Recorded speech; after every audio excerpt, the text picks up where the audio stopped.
How about you, Shah? How about you, Shah? Rakata Yahweh Shah. Rakata Yahweh. Rakata Yahweh. Rakata Yahweh Shah.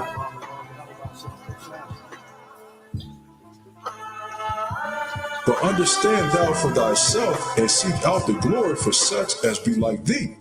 For unto you is paradise opened, the tree of life is planted, the time to come is prepared, plenteousness is made ready, a city is builded, and rest is allowed. Yea, perfect goodness and wisdom. The root of evil is sealed up from you, weakness and the mob is hid from you, and corruption is fled into hell to be forgotten. Sorrows are past, and in the end is shewed the treasure of immortality. Let my soul bless Yahweh, the great King. When Jerusalem shall be built up with sapphires and emeralds and precious stones, thy walls and towers and battlements with pure gold. And the streets of Jerusalem shall be paved with beryl and carbuncle and stones of Ophir. And all her streets shall say, Alleluia, and they shall praise him, saying, Blessed be Yahweh, which have extolled it forever. It's about time, man, because I'm ready to go home. I'm ready to get the kingdom. I'm ready to live. I'm ready to breathe fresh. I'm ready to have beautiful, pure women, okay? Not no strawberry harlots on this side. Ready to have children, man, you can vibe with, okay? Be around brothers. Be around the Lord himself, okay? I'm ready to go and visit places in the galaxy that we didn't know exist. All right, I'm ready to walk on sandy beaches, man, and explore the ocean floors. I'm ready to fly. Okay, I'm ready to eat real food. Okay, I'm ready to drive a chariot, man. All right, I'm ready to minister to the Lord and to be ministered to, man. Okay, I'm ready to worship Yahweh in its full entirety. Okay, I'm ready for it. We're ready, man. I'm ready to see angels and greet angels.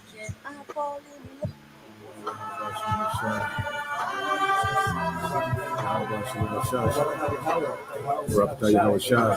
Rakata Yahweh. Rakata Yahweh. Rakata Yahweh Shah.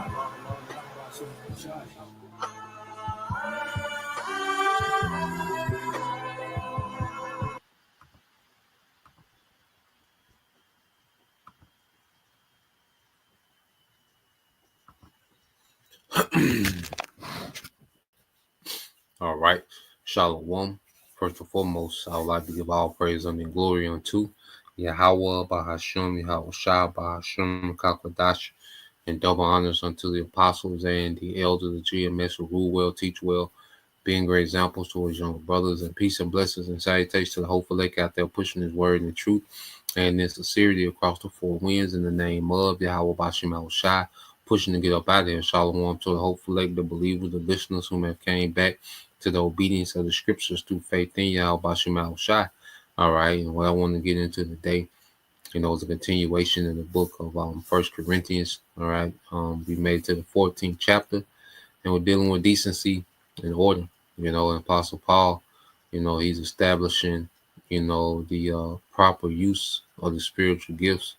Okay, that the Spirit, was raining down on the church of Corinth. He's going into conduct. He's going into this in this book. He addresses conduct, sexual immorality, foods offered to idols. In the Church of Corinthians had a lot going on. All right, but you had some of the elect amongst the church, and that's why the Spirit was dealing. And the Apostle Paul, he showed long suffering. All right, through the Spirit and power of Yahweh Bashim Al Shai to this church. And ultimately this church was it turned itself around, when you get into 2 Corinthians. Okay, so what I want to go into first is do an overview, because as we know, as the church was receiving spiritual gifts, the Apostle Paul, is giving the order on how these gifts should be used. Okay, and we're going to expound on that when we go into a chapter, but just a quick overview. All right, it says main theme was the spiritual proper the proper use of spiritual gifts, especially tongues and prophecy. All right, it says prophecy, all right, is greater, all right, for the gathered church. It said Paul urges believers to desire spiritual gifts, especially prophecy, okay, because prophecy edifies the church. And we're going to touch on those things. Tongues without interpretation do not benefit others. And this is speaking, in other languages, because the spirit would endow, particular men to speak in other languages, languages which, they wasn't taught. All right, they will be able to speak. Okay. But without an interpreter, no one understood what was being said. Okay. So the Apostle Paul is putting, all right, these gifts in perspective. All right. But he highlights the gift of prophecy. Okay. Is, the priority. Okay. Just as, the other apostles to heart, the rest of the apostles, they push the spirit of prophecy tough. Okay, we're going to get into that. It says speaking in tongues is good, but only useful to others when it's an interpreter. Paul prefers to speak 5 understandable words than instruct others. All right, that instruct others rather than 10,000 words in tongue. The purpose of tongues and prophecy. Tongues are a sign particularly for unbelievers. Prophecy builds up believers and can, all right, even convict believers so that they turn to the Most High. Paul stresses order and peace in worship. Each contribution, teaching, revelation, tongue, prophecy should build up the church. Only 2 to 3 people should speak in tongues, only with an interpreter. Prophets should speak in turns so everyone can learn, which is the format we use today. The Most High is not, all right, I said the Most High is not a power of confusion, but of peace. Everything must be done decently in order. Spiritual gifts are for building up the church. Clarity, understanding, and order are essential to worship. All right, so Paul is, I say, laying down the order dealing with spiritual gifts. Okay, now I just asked it just because speaking in tongues is speaking in different language. Okay, not the madness of Christianity where they just making something up, making noises. Okay, it says how many languages Apostle Paul speak. It said the Bible never gives a list, but historians and scholars, and this is just here and there, okay. But historians and scholars commonly conclude that Paul knew at least 3 to 4 languages and possibly more. Okay, it says he spoke the Hebrew. All right, his Israelite background and training as a Pharisee require fluency. He refers to himself as Hebrew of Hebrews, Philippians 3 and 5. Aramaic, the everyday language of Jews in Palestine, as a Pharisee trained in Jerusalem. Okay, Paul certainly spoke it, so Aramaic was being spoken, around this time. So he may have spoken that, which Hebrew was the language of the Jews. Okay, um, the Aramaic, mostly derives from Ishmael. Okay, was just a broken form, of Hebrew. Okay, but it's possible he could have spoke that. All right, said the dominant language of the Eastern Roman culture, which would be Greek. Paul wrote all his letters in Greek, so we know for sure Hebrew and Greek. It's a strong possibility. Latin. As he was a Roman citizen, and Latin was the language of Rome. All right, mainly Western Roman Empire. It said Paul may have known Latin at least conversationally, useful for dealing with Roman officials. It says local regional dialects. Growing up in Tarsus, a multicultural city, he may have also known Sicilian dialects and other local tongues through language, through travel and mission work. Which he traveled a lot. So some say he spoke 3 or 4. Possibly even more. But we know for sure that Hebrew and Greek, and a strong possibility of Latin. Seeing that he was a Roman citizen. But just need to hear there, just a little tidbit, a little footnote as we go into this chapter. So let's go to the book. All right, let's go to the book of 1 Corinthians. 1 Corinthians chapter 4, verse 1. It said, let love, because remember, First Corinthians 13 chapter, speaking about charity. Okay, rooted in charity. All right, everything that we have, should be rooted in true charity. It said, "Let love be your highest goal, but you should also desire the special abilities the Spirit gives, especially the ability to prophesy." Okay, the ability to prophesy. So he emphasizes on the ability to prophesy, which the Bible it emphasizes on.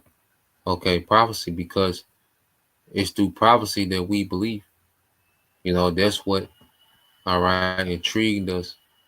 Because prophecy explains that even the curses. Okay, when you read those curses, all right, and you see, okay, we're living prophecy, we're living these curses, all right, and that's that boosted our faith to believe this thing. We hear Deuteronomy 28 and 68, and you go into the other curses, and it's like, okay, this is prophecy, and we're living this prophecy. Okay, it says Revelation 19 and 10 said, "Then I fell down at his feet to worship him, but he said, 'Do not worship me. I am the servant of the Most High, just like you, okay, and your brothers,' I said, 'who testify about their faith in Yahweh. Worship the Most High only, for the essence of prophecy, okay, is to give clear witness of Yahweh.'" And when you read this let's get this in the KJV, Revelation 19 and 10, it says, "And I fell at his feet to worship him, and he said unto me, See that thou doest not. I am thy fellow servant and of thy brethren that have the testimony of Yahweh. Worship the Most High, for the testimony of Yahweh is the spirit of prophecy." Okay, so that you testify through Yahweh through prophecy, man. Even as the apostles were breaking down Yahweh to the church, even those of the circumcision, all right, the Israelite foreigners, well, they was breaking Yahweh down through what? Through prophecy. Okay, they was expounding on Yahweh, okay, via prophecy, man. We always go here. All right, been going here lately. Acts 28, I think around like the 23rd verse. Okay, so you got the book of Acts 28 and 23.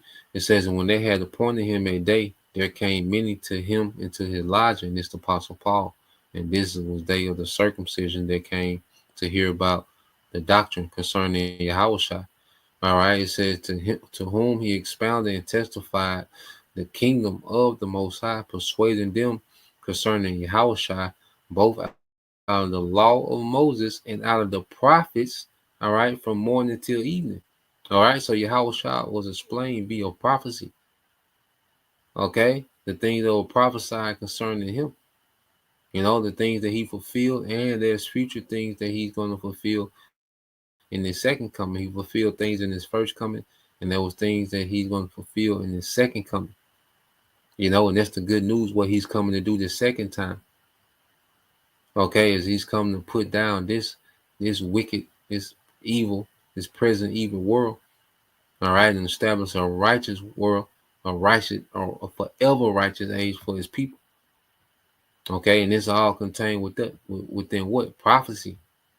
Okay, we were converted, based off prophecy. Even in destruction, say through the terror of the Lord, we persuade men. Well, what do you find the terror of the Lord in prophecy? What he's getting ready to do. Okay, this is the book of 2nd Ezra 15.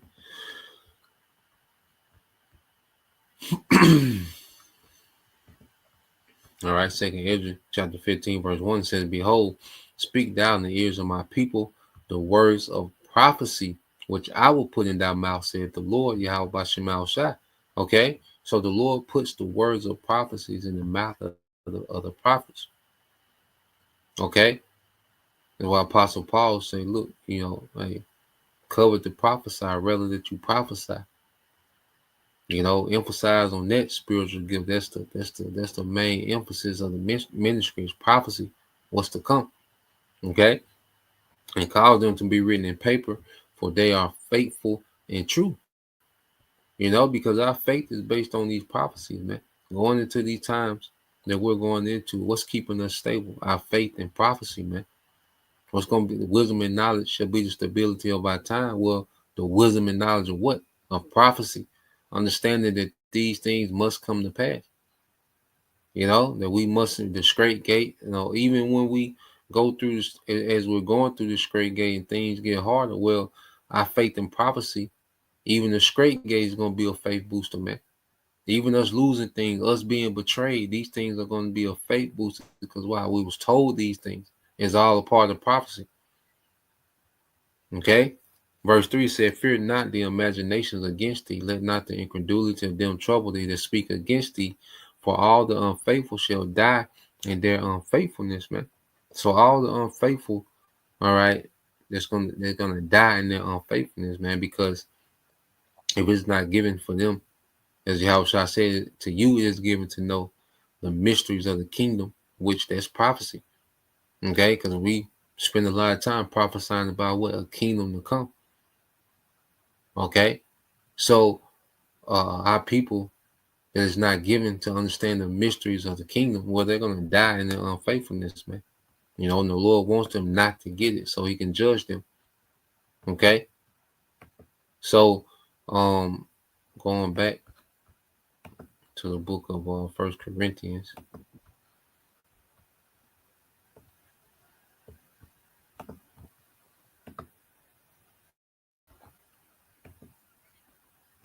All right, it's the book of 1 Corinthians. All right, chapter 2, and it's the NLT, 1 Corinthians 14, and chapter 2. Means like 1 Corinthians chapter 14, verse 2. It said, for if you have the ability to speak in tongues, you will be talking only to the Most High, since people won't be able to understand you. You will be speaking by the power of the Spirit, but it will be all mysterious. Yeah, because if you don't have an interpreter of what you're saying, it's like a brother that can speak Spanish. Okay, and he comes amongst, he does a Spanish lesson.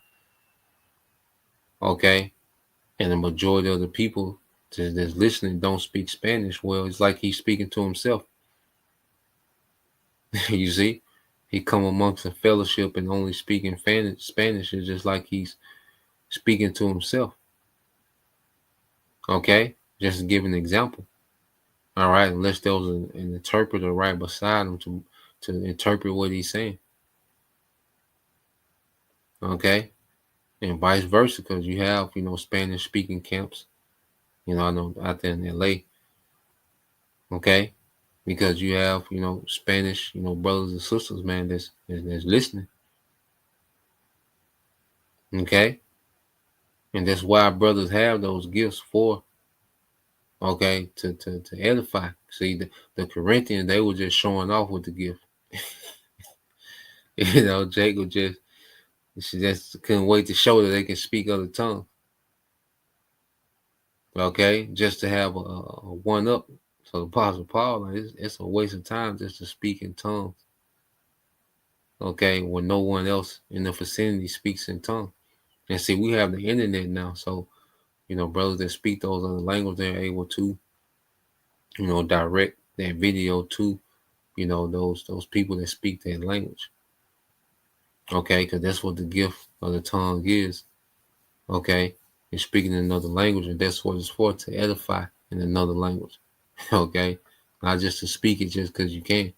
All right, it said, but one who prophesies strengthens others, encourages them, and comforts them. Because I comfort us in these prophecies, man. Just a real quick example. Let's get this Isaiah 35, and this is so much we can get into when you go into the comfort. Okay, of prophecy, man. With just a few quick examples. Isaiah 35. All right, and 3. Isaiah 35 and 3 says, with this news, strengthen those who have tired hands and encourage those who have weak knees. Say to those with fearful hearts, be strong and do not fear, for your power is coming to destroy your enemies. He is coming to save you. Okay, so there's a lot of profit, and there's a lot of comfort within these prophecies, man. Our power is coming to destroy our enemies, man, and he's coming to save us. And to speak to those with what? Fearful hearts, fearful minds. Okay, so prophecy strengthens us in faith, man. heading into these times, we're constantly strengthened by prophecy, man. Okay, we don't give a damn about being liked by no community. That's the thing with Jake now. See, this is why our community talk bad about y'all. We're not here to be liked by no goddamn community, man.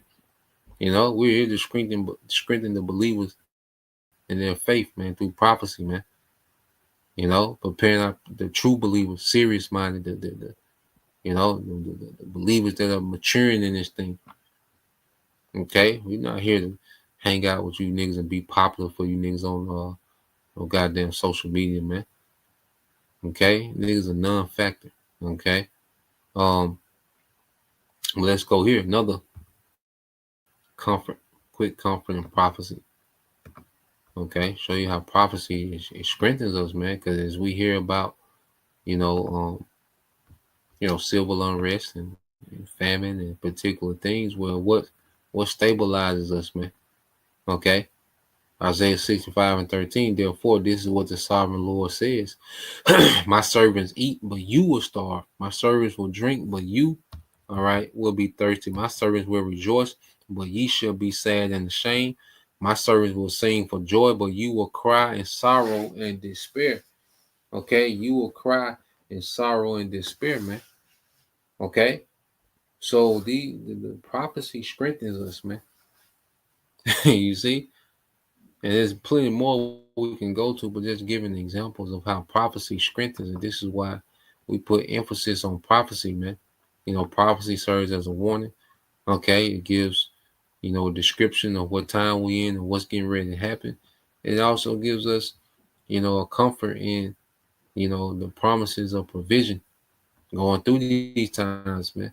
Okay, so let's go back to 1 Corinthians 14:3 said, but one who prophesies strengthens others, encourages them, and comforts them. A person who speaks in tongue, all right, is strengthened personally, but one who speaks a word of prophecy strengthens the entire church.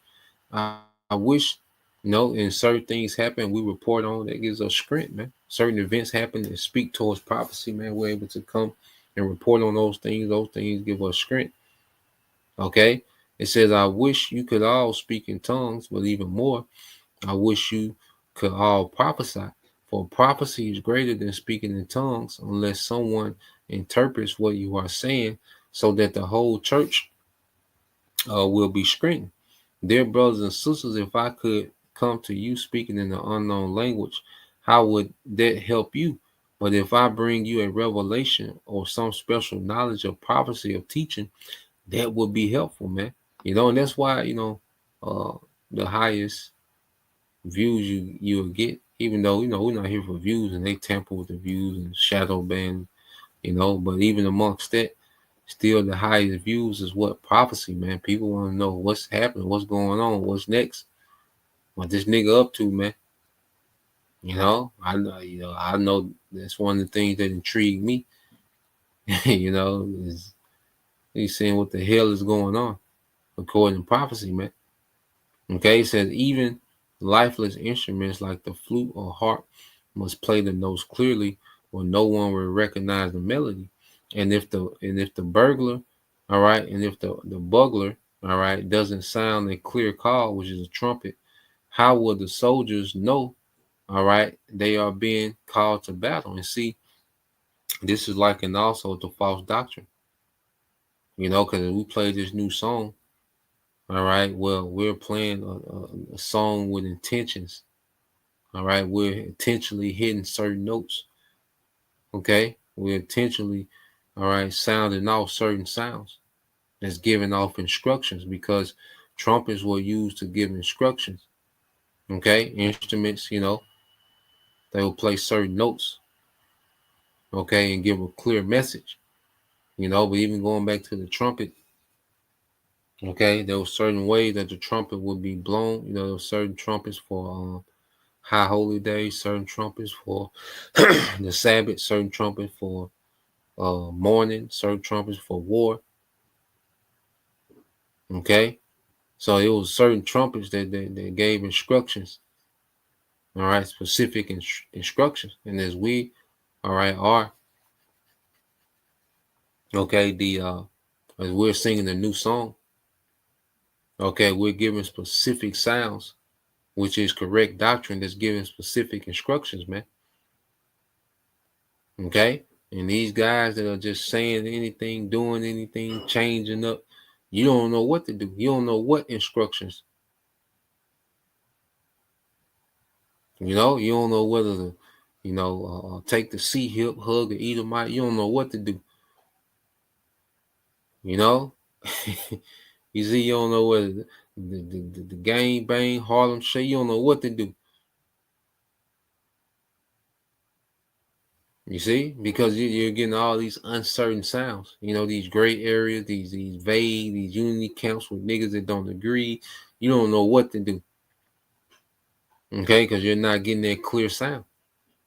Okay, reading on, and it says it's the same for you. If you speak to people in words they don't understand, how will they know what you are saying? You might as well be talking into empty space.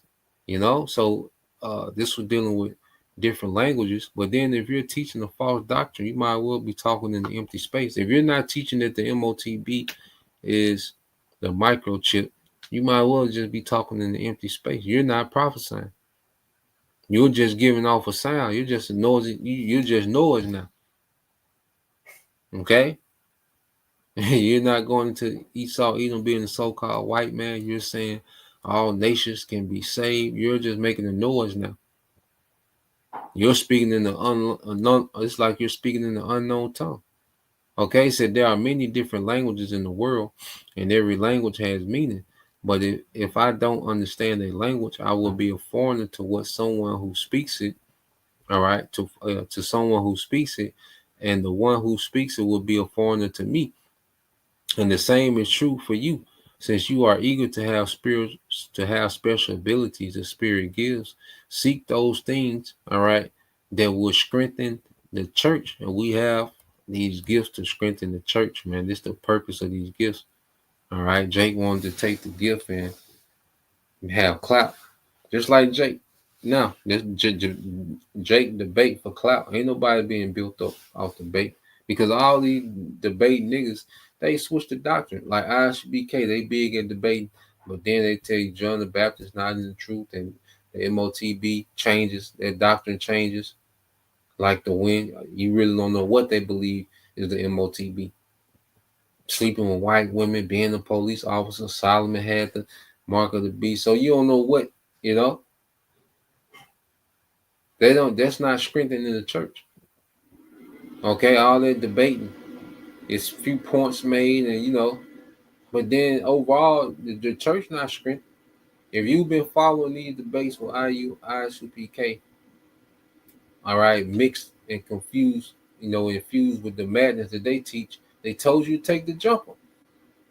They told you to take the juice. Okay, they for damn sure gonna tell you to take the C hip. Okay, Sakari, all that debating. And them niggas just and they now teach the very thing that they debated for over a decade. So that didn't strengthen you. You're back at square one.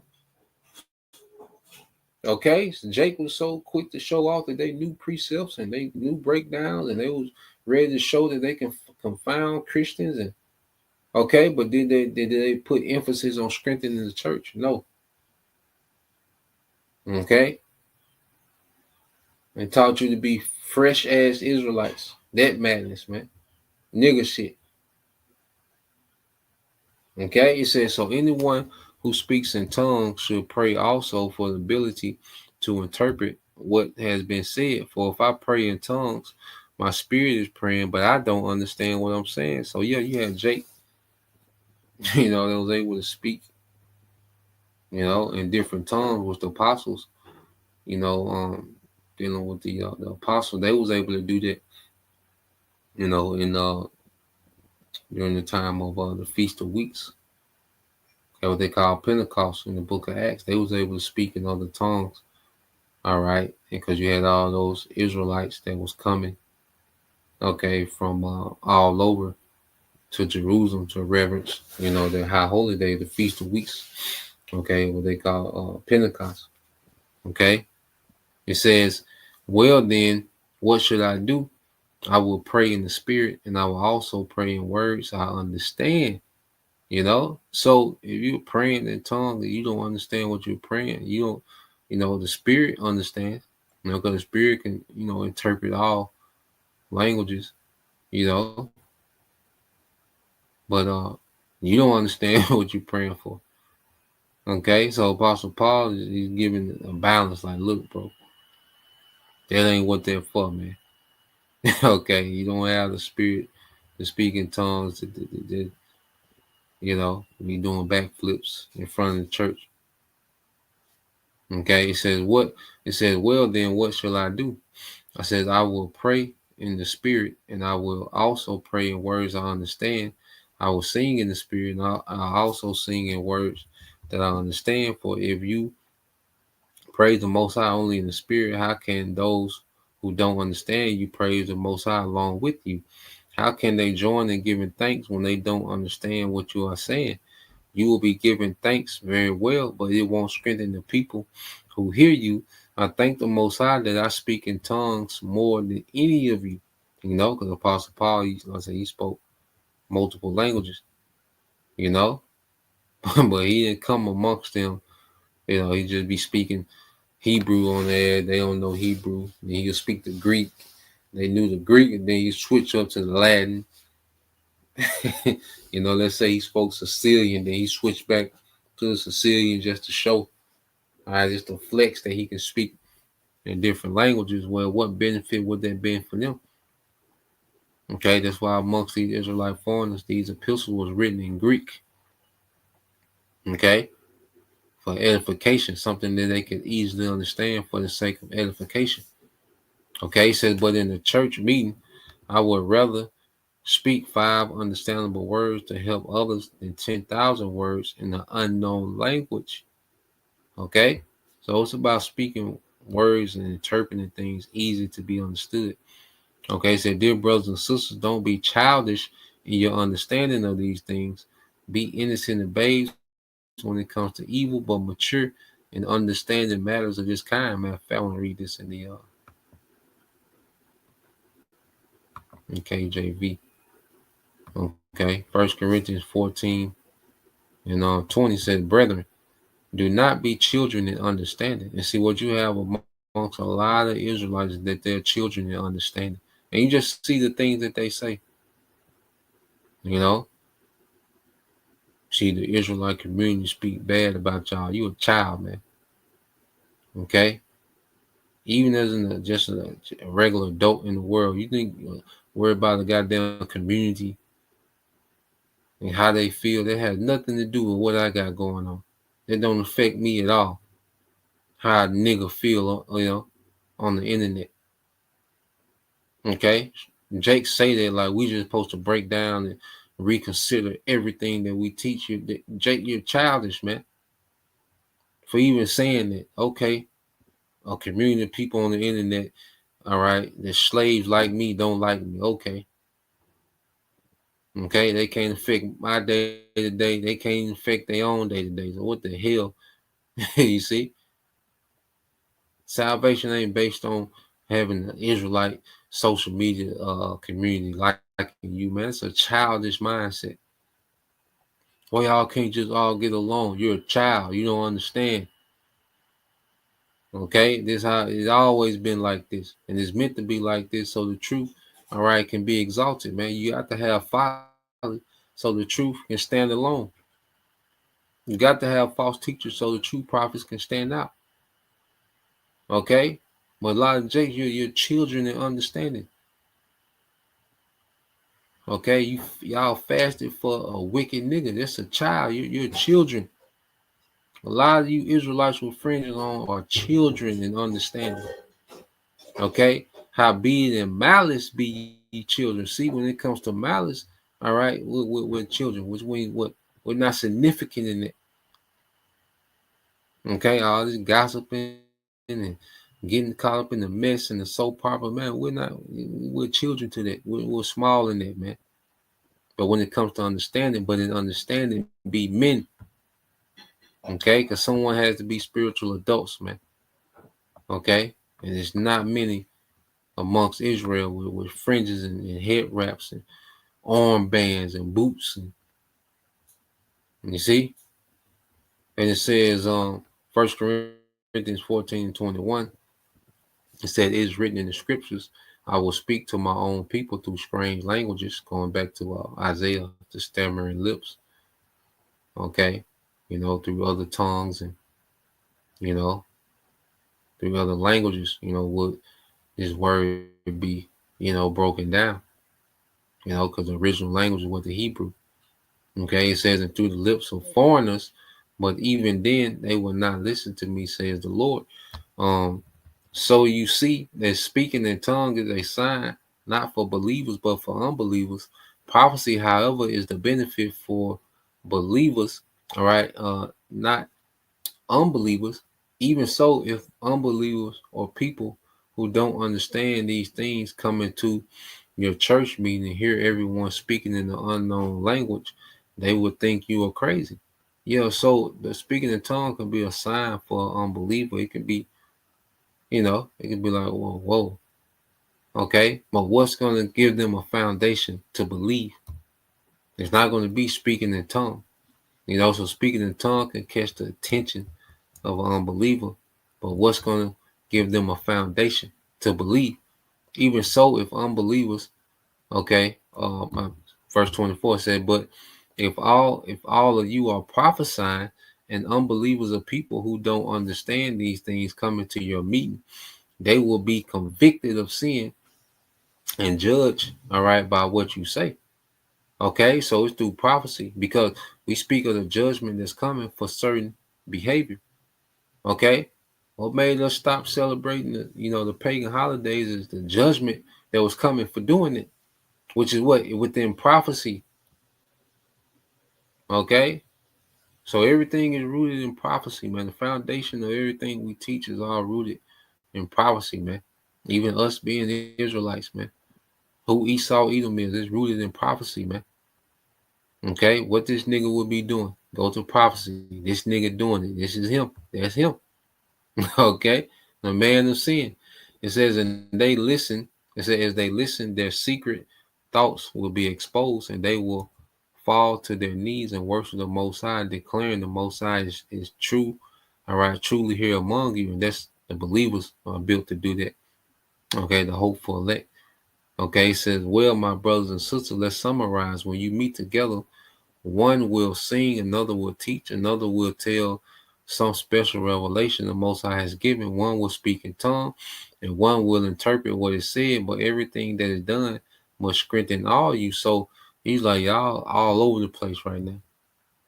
Okay, so let's establish some order amongst this chaos y'all got going on. It says no more. All right, and this is in NLT says brothers and sisters, which women are included in particular things. All right, but when it comes to these spiritual gifts, this is dealing with the men, the prophecy, okay, the revelation. These are for men. Okay, it said no more than two or three should speak in tongues.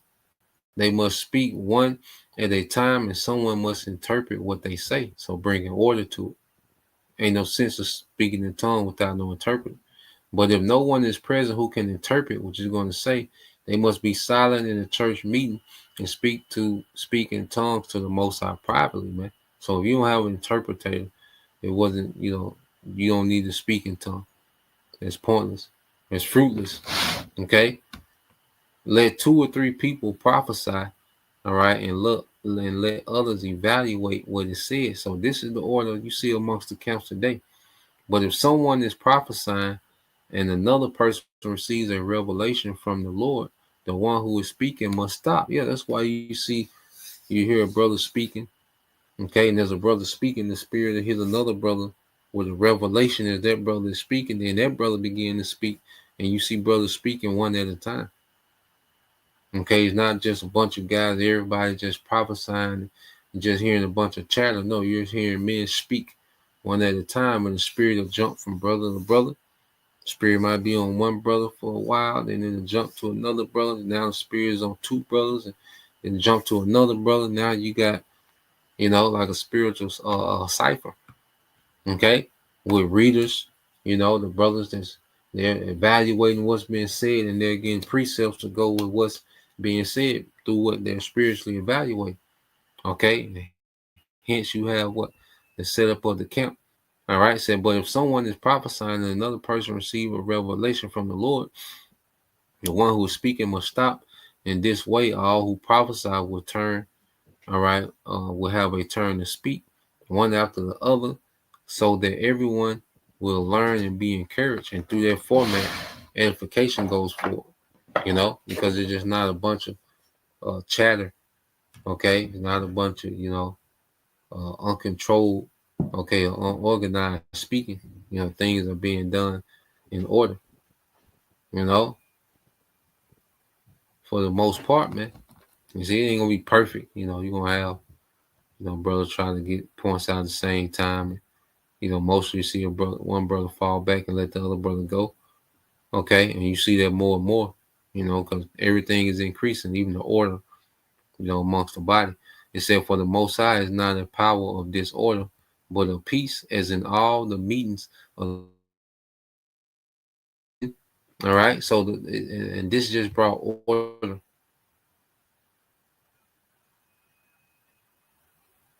Okay, so let me go to the KJV. Um,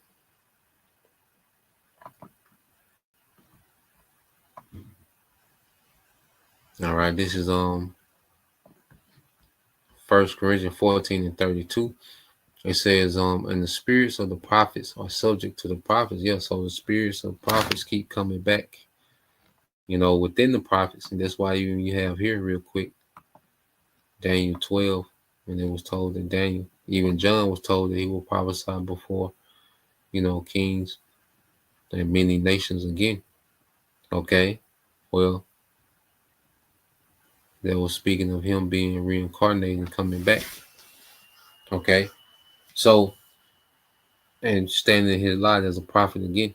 All right.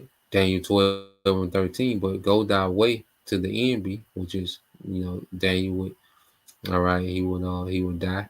He would go rest, for thou shalt rest. Okay. So he would go back to the spiritual realm through the process of death and stand in thy light at the end of days. But he will come back in the latter time to stand in his light as what? As a prophet. Okay. And you get this word stand. I believe it's a mod. Okay. Stand.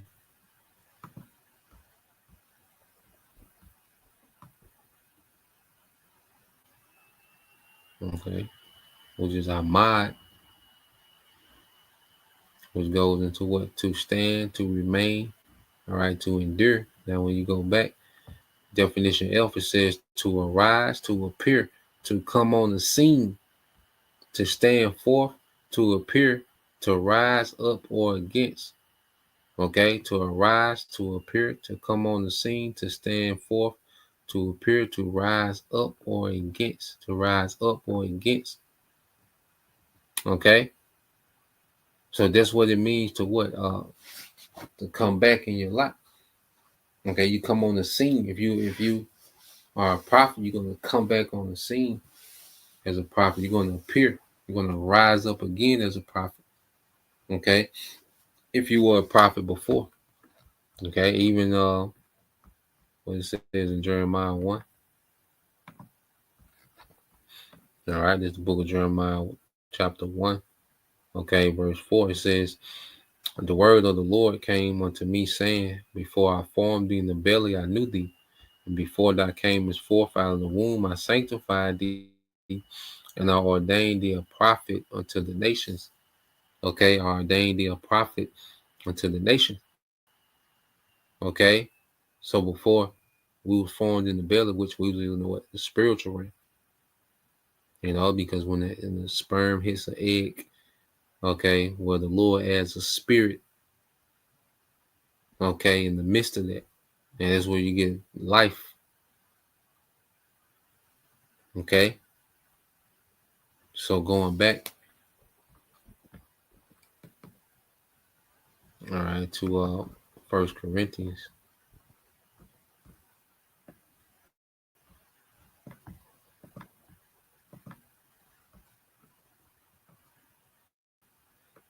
First Corinthians 14 and 32. Okay, reading again, says, in the spirits, all right, and the spirits of the prophets are subject to the prophets, for the Most High is not the author of confusion, but of peace, as in all the churches of the saints.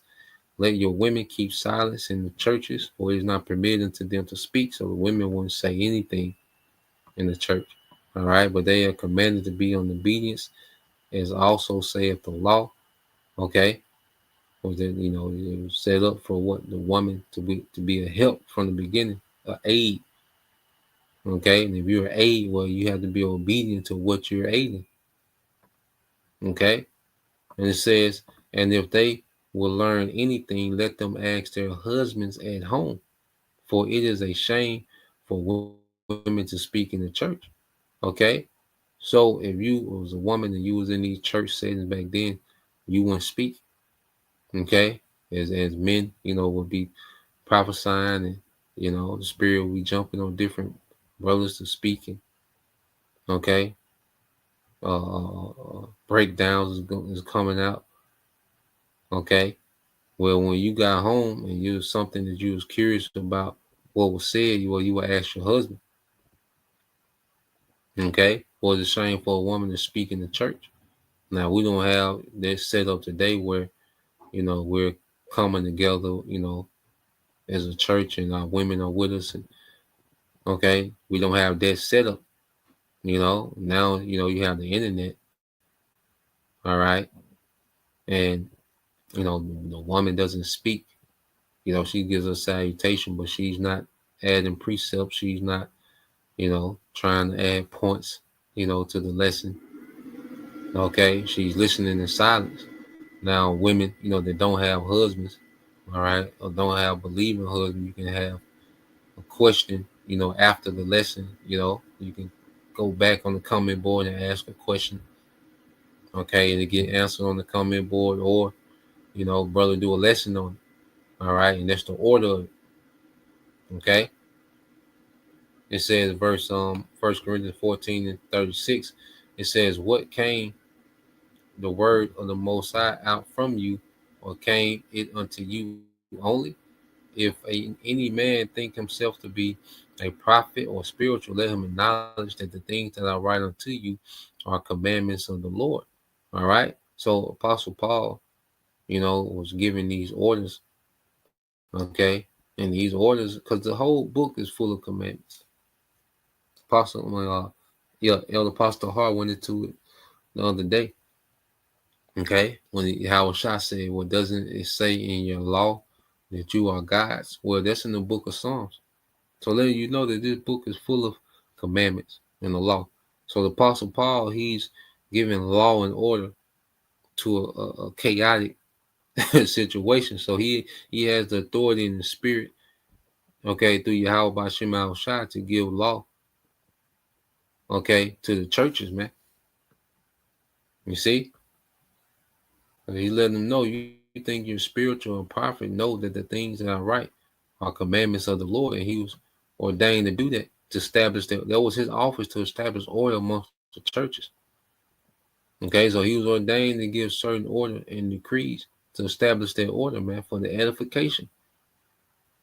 Okay, we're benefiting off these orders today, man. These commandments, you go into the epistles and there's certain things written, okay, that gives us order, because we all came from a chaotic situation.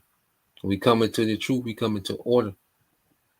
Okay, things is not even of the 613 laws, but we, all right, apply for the sake of order and for the sake of edification. And you just see edification flowing. That was the whole point of order, for edification to flow.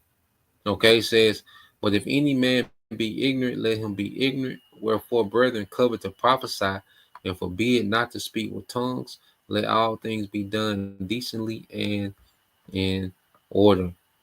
Okay, so you don't forbid not to speak with tongues as long as you got an interpreter, but covet to prophesy. Put emphasis on prophecy. Okay, and let all things done be done in decency and order. Okay, so that was the point. Just wanted to go into that. Lord will, you brothers. All right, and you sisters edified once again. I want to give all praise and glory unto Yahweh, Bahashim, Yahweh Shah, Bahashim, Kakwadash, and double honors unto the apostles and the elders of GMS who rule well, teach well, being great examples to his younger brothers. And peace and blessings, salutations to the hopeful elect. Shalom.